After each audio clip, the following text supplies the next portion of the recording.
Mirë, kemi ndjekur insertin në fakt me deklaratat e liderve të Shqipërisë dhe të Kosovës, deklaratat forta, premtime të mëdha, çfarë ka ndodhur në të vërtetë.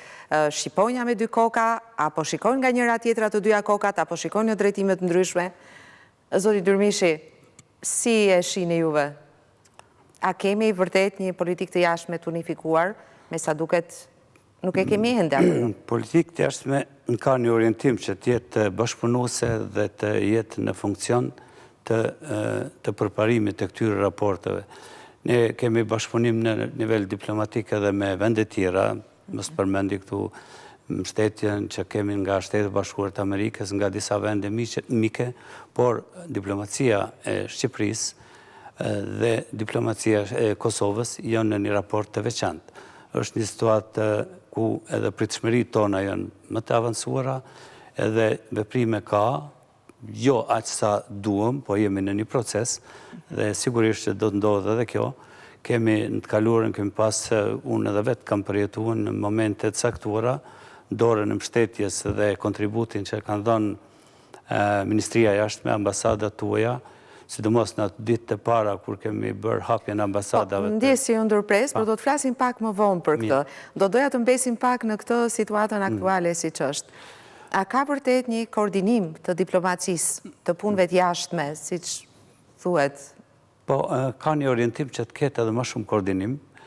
Nuk është se s'kemi rezultate deri tash, por ka disa marrëveshje ku parashihen edhe u përmendën në disa nga këto deklarata që dëgjuam edhe përfaqësimin e përbashkët.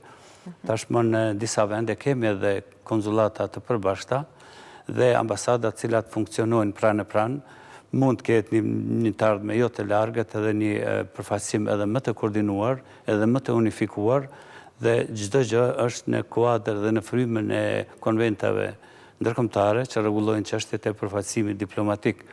Pra, nevojat janë që të ketë më shumë, nuk ka asnjë dilemë dhe këtë nuk e morën askush, por kemi edhe një bazë caktuar, një kornizë solide juridike të orientimeve që të ketë përfaqësim edhe më aktiv, edhe më dinamik, edhe më serioz. Ne për momentin të mjafton të përmendim një disponim të mirë që ka këtu, që prej momentit kur Shqipëria do jetë në Këshillin e Sigurimit, do jetë një shanse madhe edhe për Kosovën që të përfitojmë nga kjo situatë dhe të jetë zëri i Kosovës në çështjet cilat për neve janë jetësore, janë kruciale në këtë fazë të avancimit dhe të konsolidimit të shtetësisë dhe të subjektivitet ndërkombëtar të Republikës Kosovës. Tarët ka zhvillime dhe jo më kot ja kemi vënë edhe titullin sonte e emisionit, ambasadat e një kombi, sepse jemi kështu, do më ju keni qenë ambasador në Shkup, ku janë shqiptarë, sigurisht, dhe janë shumë të rëndësishëm në mbijetesën e Maqedonisë së Veriut. Keni qenë gjithashtu në Podgoricë, kemi shqiptarët atje dhe vazhdojnë të bëjnë gjithmonë më shumë një faktor shumë i rëndësishëm për mbijetesën e Malit të Zi. Ju keni qenë atje kur është shpallur pavarësia e Malit të Zi, se sa me rëndësi ka qenë pjesëmarrja e shqiptarëve, vota e shqiptarëve në favor të Malit të Zi të pavarur. Por ajo që shikojmë në fakt, dhe ndonjëherë duket absurde, ne diskutojmë shpesh dhe themi ambasada e Kosovës në Tiranë, për shembull. A ka vërtet nevojë për një ambasadë të Kosovës në Tiranë? Çfarë bëni ju në atë përditshmërinë tuaj? Çfarë probleme ka midis Shqipërisë dhe Kosovës? Që s'do duhet të kishim asnjë në fund.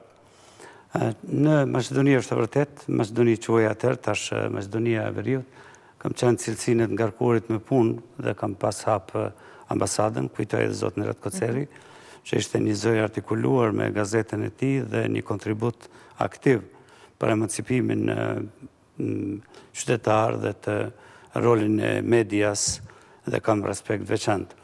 Pyetja juaj, a duhet një ambasadë në Tiranë? Nuk e di, nga çka motivoheni, ka një debat i fortë mesin e studiosëve të kësaj lamie, a duhet sot një ambasador, por në një kuptim tjetër. Jo në këtë siç e shtroni ju, por në kuptimin që në kohën e komunikimeve dinamike, aktive, të përditshme, drejt për drejta, ambasadori ka një tjetër performancë krahasuar me diplomacinë tradicionale, si që njohim nga historia e diplomacisë.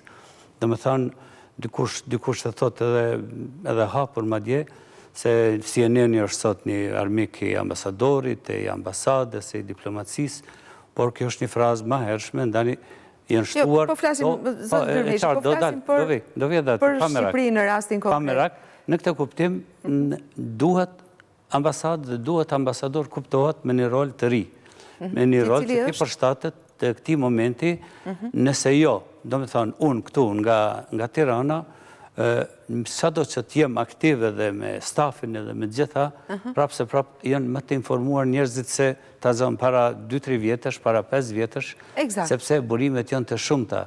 Ndërsa në kuptimin e një kombi, kjo është një çështje normale, ne jemi profesionist, të 2 ambasadat edhe në Prishtinë, kemi mikun tonë, ambasadori Mingjozi, edhe unë këtu, jemi përfaqësues të 2 qeverive, dhe kemi prioritetet, detyra, instruksionet me cilat jemi pajisur, kur kemi marrë detyra... Cilat janë tuajat? Le të flasim për prioritetet tuaja. Detyrat e mia janë këto, mbi të gjitha dhe para të gjitha është bashkëpunim.